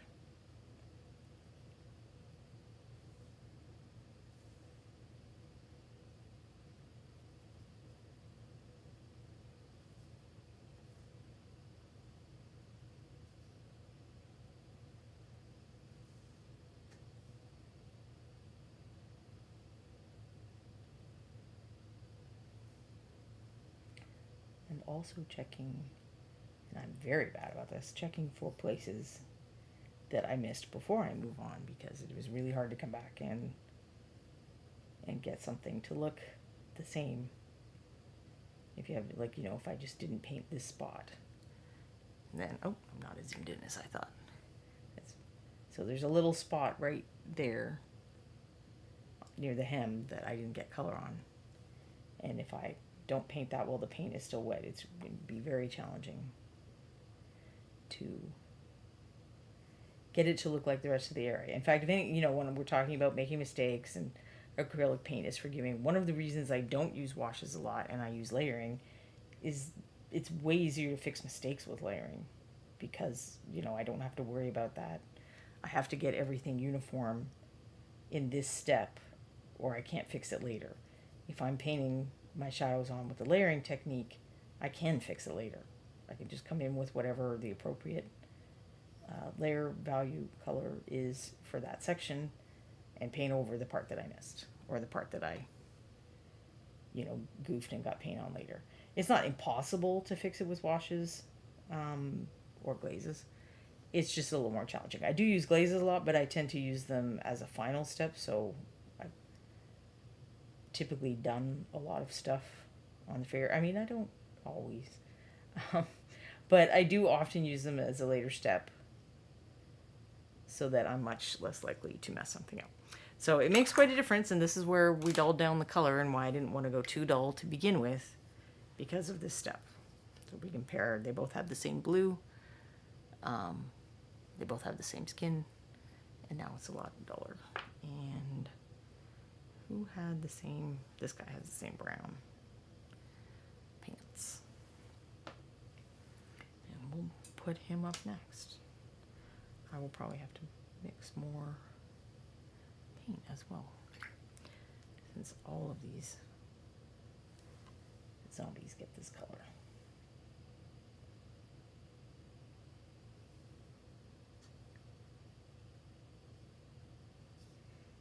And I'm doing the same thing here. So I'm painting the whole head. Even though the shirt is getting this same color, I'm painting the head like a separate area before I start here. Now what I'm going to try and do here is there is an edge. So there's an edge where there's a little join on his shirt. It's a slightly different construction than the mantle the other characters have. So then I can start on that one edge and then keep this wet edge moving along and not go backwards.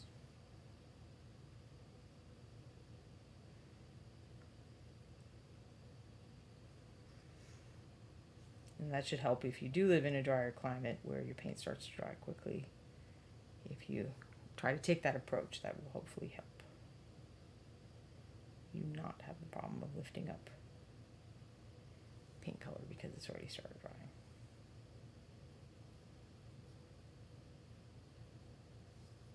And I think I saw chat move in the corner of my eye. I'm going to look in just a second when I get to the, the next break. So where the arm joins the back panel of the shirt there. Kuriniko. I'm always scared to glaze. It's always a bit of a leap of faith with me. Never quite sure if it'll help or mess everything up. It's definitely worth doing if you already feel like something is messed up and a glaze might be the reason, the way to fix it. It's always worth doing because it's a quick, simple solution compared to repainting everything. To always test glazes. Like I may not, when I did used to dilute my layers, I learned to be able to see how it looked like when I moved it around with my brush or what it looked like on the palette. And I never really did that paper test. I always do that paper test for glazes because I want to make sure that it's good and transparent and I'm not covering up all the work I just did. Because I can always go, if I put it on and it doesn't look like anything happened, I have options. I can apply another coat. I can add a little more paint and apply another coat, which I definitely have done on many occasions. But if I put it on and it's too opaque and it covers up stuff underneath, the only solution for that is repainting because that glaze is going to start drying. There's no, when I show you the little eraser brush thing where you can scrub off, you made a boo-boo with, full strength paint or layer consistency paint. It's too thin. The amount you would have to scrub to get that glaze off would take off stuff underneath. Now, with one or two exceptions, when I was painting the OSL characters around the time of the Kickstarter, I mixed the glazes for the torchlight colors that were the reflected light only with water, and the paint was so thin, like so diluted with water that it Anne calls it breaking the paint, and it did. It did not form a stable paint film. It was really easy to brush off if I didn't like the look. And because that was a final layer, I wasn't too worried about it since it had lots of stable paint underneath. Typically, when painting a glaze, I would prefer to use at least some brush-on sealer so that it is a more stable paint film. So I did 1 drop of water to 3 drops of paint, or no, the other way. I did 1 drop of paint to 2 drops of water, I think, for these glazes. And I think I'm okay. Like, I don't think that level of dilution is going to break the paint. Acrylic paint is pretty sturdy. I mean, they recommend no more than 30% water by day. I mean, people like Liquitex and Golden recommend no more than 30% water, and then use medium if you need to dilute something more transparent than that. My experience has been that Reaper paint, and I would suspect that Golden Liquitex paint too, of course, can tolerate more than that before this breaking the paint point occurs. And I think even Golden has done some tests. Golden's really good about doing all kinds of paint tests, archival tests, and you can sign up for a newsletter they have called Just Paint. And since they're kind of doing stuff in general, even if you don't use their products, some of the information is still interesting. Probably more interesting if you also do some 2D art or using other kinds of paints. I mean, certainly they talk about acrylic paint, but they don't exclusively talk about acrylic paint. And Certainly, they don't exclusively talk about stuff the way we would do it. But there's some interesting things, and one of the things they did was testing paint strength, paint film dilution, and they were able to put more water in than they expected. Granico, I only really have success in glazing with the Reaper clear paints. Could that be because there is no white or black in them? They are, pure color is going to be easier to glaze with. A lot of people like inks, like this Liquitex ink, and De La Rowney, FW. If you've been on internet forums, these are both brands that you may have seen recommended for, hey, Balefire Forge and Raiders. Thank you for joining us today. So you'll see a lot of people recommend doing glazes with these products. And they're essentially very transparent acrylic paint. So it's still acrylic. If it says acrylic ink on it, it's acrylic paint. Golden's version. Golden doesn't like to name things with it's kind of like this, so they just make up their own names, which I respect, actually, because you know what it is then. You know that it's not really ink. So they call theirs high flow acrylics. And I guess black was not the best one to show, but they're not all single pigments, but a lot of them are. Like this is just pigment red 122, which is quinacridone magenta. They didn't name that something funny. And this transparent burnt umber it's two pigments. So this is a red and a black. So this one, you still probably wouldn't have trouble with it because they've designed it to be very transparent. This is probably multiple pigments as well because I keep picking up the ones that aren't very vibrant, which I do have some of. But yes, colors that don't have white or black in them are probably a little easier to work with, or that are naturally semi-transparent. Those colors kind of lend themselves to being glazes. If a color is very opaque, it's not that you can't glaze with it, but it probably is more challenging. Like you have to check your dilutions really carefully and do some tests. And generally you want,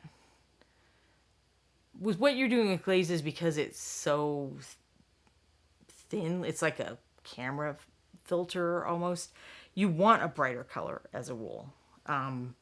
Unless your point is dulling a color down. But even if the point is dulling a color down, you can do that with a color complement or another method like that. You don't have to use black or gray or brown to dull something down if you're layering colors over, or with mixing. Honestly, I mean, I dulled down this by mixing blue and a reddish brown together. I didn't mix black in. So it's definitely, mixing black in is not the only way to dull things down, and it's certainly not the way I would choose for glazes. But I have glazed, I don't do it a lot, but I've glazed with lighter colors sometimes, so colors that have white in them. And it can be challenging, but you can get some interesting effects in, like generally I'm doing it over area, just highlight areas. It's not an all over glaze. It's like, I call it a spot glaze, where you're just doing it like in one place, which I do a lot with shadows. And there I'm using pretty saturated colors as a rule. And shadows, I'm mixing more of that black wash because it does need a bunch for some zombies. So for our Raiders and Balefire Forge, I am working on showing how to do Reaper's quick paint zombies kit. I wrote it, so I thought since they gave me the stream show, I should probably share how I would do it if I were following along to my own instructions. And then it also gives me chances to share some tips. And I question whether I put enough water in that. See, I didn't do my test. I didn't do my wash test. And I messed myself up. But I did add water to it quickly. Doesn't seem too bad. Add just a smidge more water. I added water quickly to the figure, so it hopefully, I can see that it's not falling down the sides quite as much as the previous one did. Balefire Forge, who doesn't like zombies? Well, people are getting eaten by zombies. I'm thinking maybe don't love them, but They are fun to paint because they are very forgiving of goose. I didn't stress the prepping too much for that reason too. It's like, if I don't get all these mold lines and whatnot exactly correct, well, this is a zombie that's already got a lot of problems. He's not going to mind.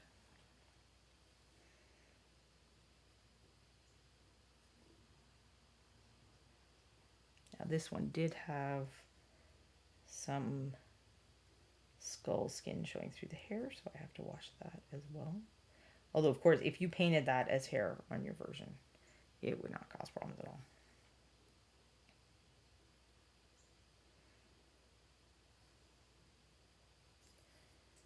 I think I painted the skull to show through, or the scalp to show through on this guy, and I didn't do it as much on the other guy that I think the sculpt allows for it for, which is this one, because it's a little more subtle on that one.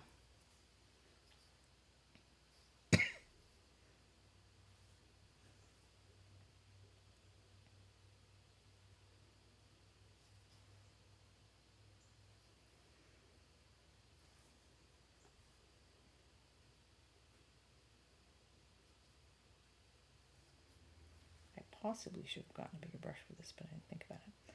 I do think it's helpful for both washes and glazes. Excuse me, to use the biggest brush you feel comfortable with in the area of the miniature that you're working on, so that you can get them on quickly and in nice smooth strokes. Well, the smoothness being more important for glazing than washing, but a larger brush is still useful on washes. So this is the Reaper 1. I probably should go up to the Reaper 2, but well, maybe it will for her dress, because there's a lot of it.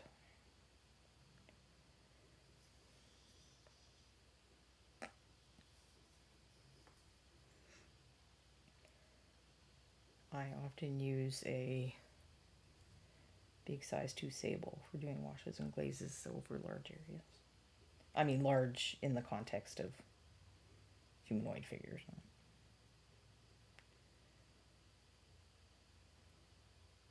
Like if I was doing terrain or tanks or something like that, then you'd bump up even larger in brush size for that kind of thing. So yes, I'm seeing that I got some pretty bad tide lines on the wash here, and probably I did start there and then come back around. But it is what it is. Some of that will get cleaned up with the dry brushing. So I think you can see it. There's a tide line here. I'm not sure.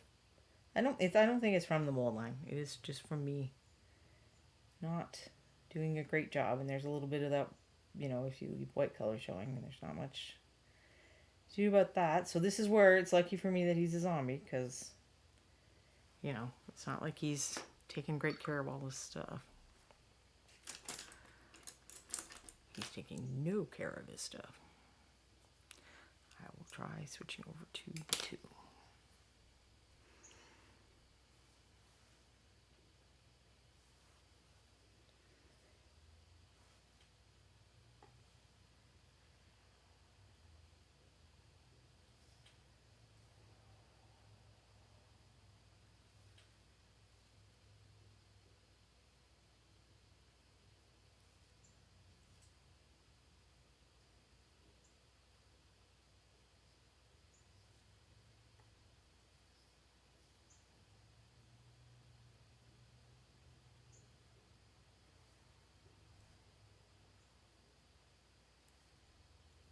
Am I staying in frame? No, I am not. My apologies.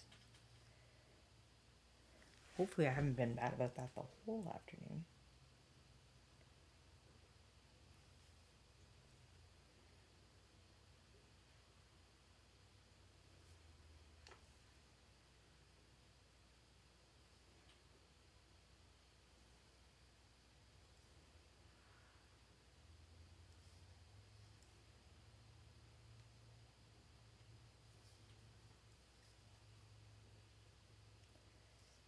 And and for the people who came a little later, it would have been possible to paint all of the figure, like including the belt and the hair, belts and hair and base. That is how I painted the ones in the photographs for the kit. But I think that I would probably get some paint on those sections when I'm doing the later steps. So I thought I would just save them for later. Also, this kind of breaks up some of the steps, so if I don't get to the accessories today, I can finish them up later in a more cohesive fashion. Probably do accessories and then how you could add extra details. Although I admittedly have not looked at my watch lately, so I have no idea what time it is. I will look once I finish this skirt. It's probably 6 p.m. and you all are like, why is she still going? I don't think I've lost that much track of time.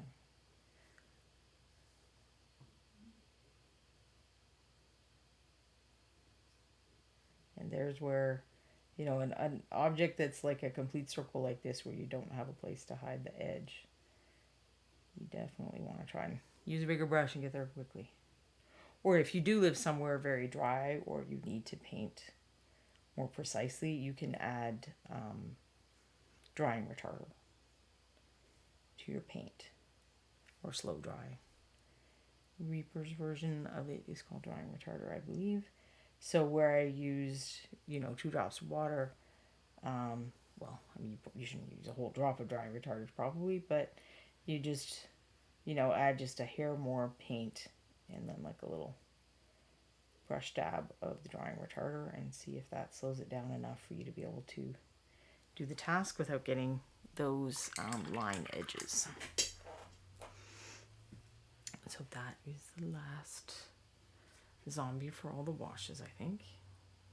Oh, and it is 5. Okay, I was going to guess 4:30. So I guess that we will be doing the dry brushing and the layering, which will actually probably go quicker than all of that part on the next show. And it might even take 3 to get to the, finishing point and details. But we'll see. I'll try to be quick. I don't promise it'll be next week, because I do still want to keep talking about stuff related to it for people coming to ReaperCon and entering the MSP Open.